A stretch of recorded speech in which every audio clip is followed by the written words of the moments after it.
This video covers Chapter 7 of our textbook. We know how to get data out of the database, but how do we get data into it? And once it's in there, how do we change it? How do we delete it? So we're in week 4, and Chapter 7 is updating data, and there'll be another video for creating views. So after this lecture, you should be able to know how to use the insert, update, and delete commands and create a copy of a table by using the into clause of the select statement, and explain how to use null values and default values when coding insert and update statements. So a good thing to know is how to create test tables. Let's take a look at that. And so I have some demo code posted on the Canvas site, and it's Chapter 7 demo.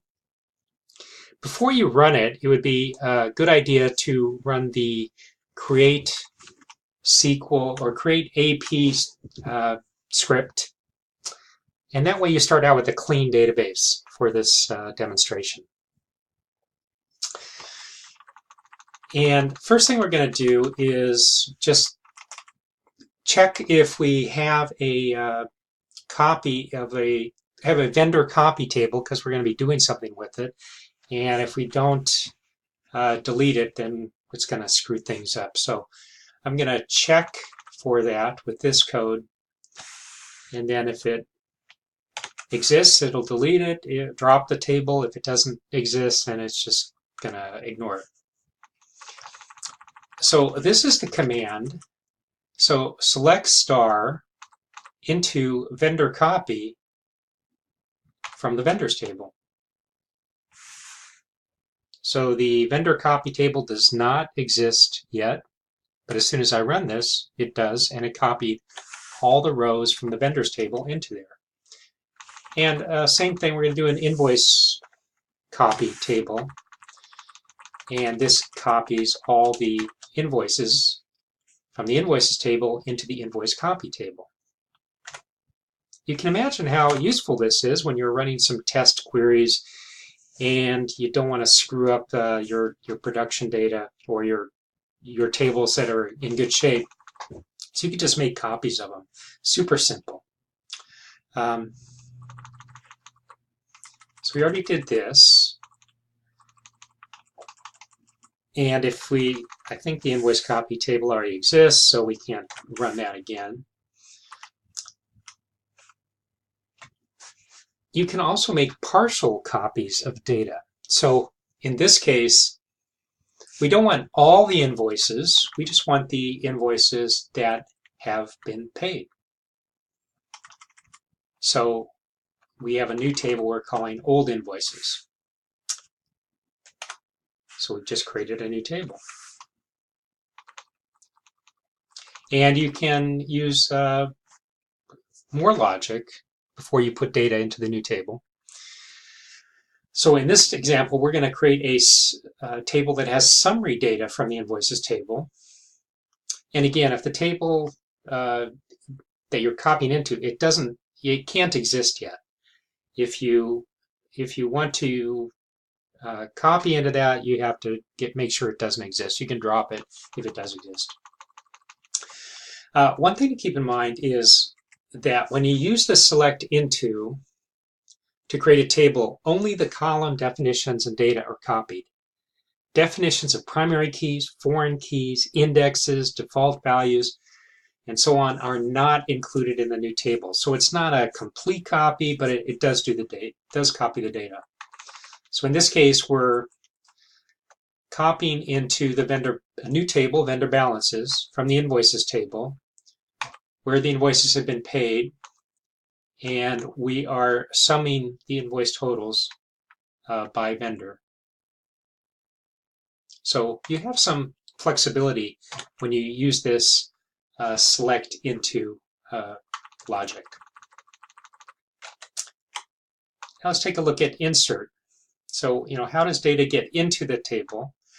We're going to create a new row, or insert a new row into the invoices table. And here's the data that we're going to insert. So I'm going to first drop this table, this invoice copy table.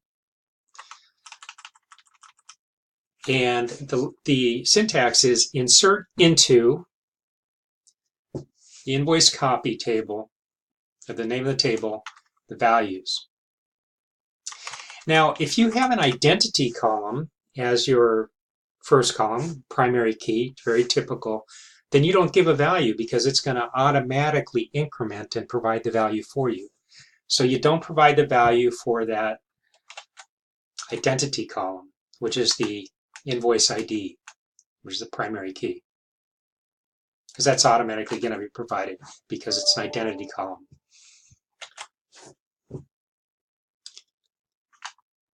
So then you provide values for all the other items.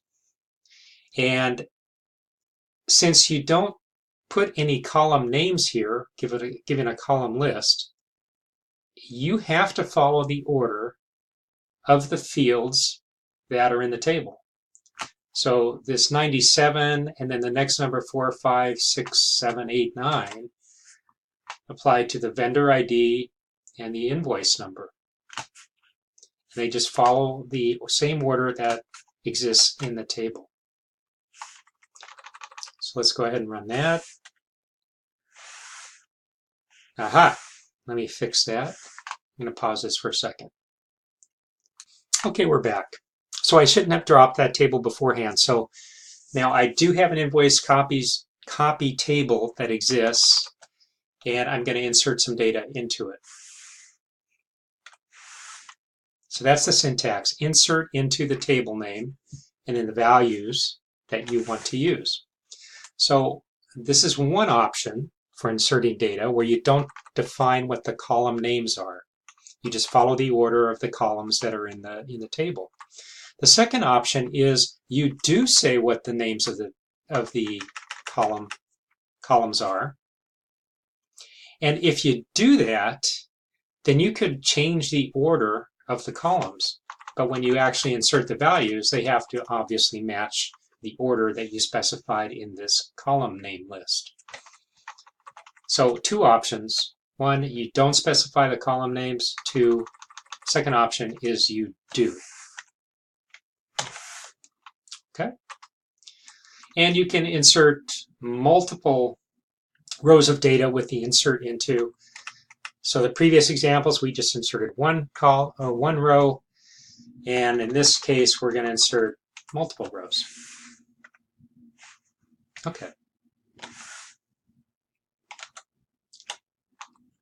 So default values, if in your table specification, your column has a default value, then that provides you some flexibility. So in this case, we have a color sample table that we've defined, and it's going to have three columns. ID, which is an integer. It is an identity column, so when we insert data, we're not going to give it a value. It's going to automatically create it for us. We are going to allow nulls, and we do not allow nulls, I'm sorry, and we do not have a default value. And the color number, also an integer, it is not an identity column. It does not allow nulls. The default value is 0. The color name is a character value. It is not identity. It does allow nulls, and it doesn't have a default value. Let's take a look. So we're going to create a new table with those same specifications so we just saw. And now we're going to insert a value into that table. And so this is the table name, insert into table name. And then I'm going to specify which column name it is. And then I'm going to specify a value. So when I do this, color number is an integer. It's not null. Default is 0. So I would expect a value to go into this table. and the color name would be empty, null. Now we're going to insert another value, another record in here, and we're going to specify the color name, and the value is going to be yellow. So the question for you is then, what would the color number be? Since we don't specify it, it does have a default. It's going to be a 0. And we'll take a look at the data in this table in just a bit. So if a column is defined with a default value, you can use the default keyword in the list of values to insert the default value for that column. So this will be 0 for the color number and orange for the color. So if a column is defined so it allows null values, you can use the null keyword in the list of values to insert a null value for that column. So we're going to have a null color name. In this case, we're going to have a 0 color number and a null value for the color name. If all the columns in a table are defined as either identity columns, columns with default values, or columns that allow null values, you can code the default keyword at the beginning of the values clause and then emit the list of values. So when we do this, we're going to insert a record that automatically creates the color or the primary key number identifier. It's going to create the color number, which would be 0, and it's going to have a null value for the color.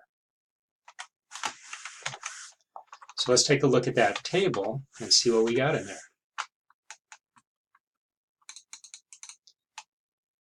So the behavior is what we expected. So I actually have a slide that shows these different things, or shows the data that's in the table now. It's kind of a good exercise to go through this and kind of see, what data gets put into the table based on the default values or the null values. All right, let's take a look at update. So if you already have data in the table and you want to change it, use the update command. So we're going to look at a few examples. We're going to first look at all the data that's in the vendor or the invoice copy table, 119 rows. And I want to change the data for the invoice number of 97,522, and I just changed the data. Payment total equals 19,351 and payment date equals that. So it's a good idea to specify which record you're actually changing. Or you could change terms ID for one vendor, 95, you can actually change the value for another field. You can use calculations. So credit total equals credit total plus 100 when you change the values. And you can use everybody's favorite subqueries in your where clause of the update statement.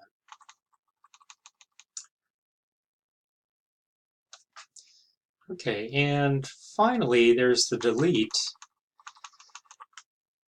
So if you want to delete data, so we're going to delete where the invoice ID equals 115, we're going to delete the record.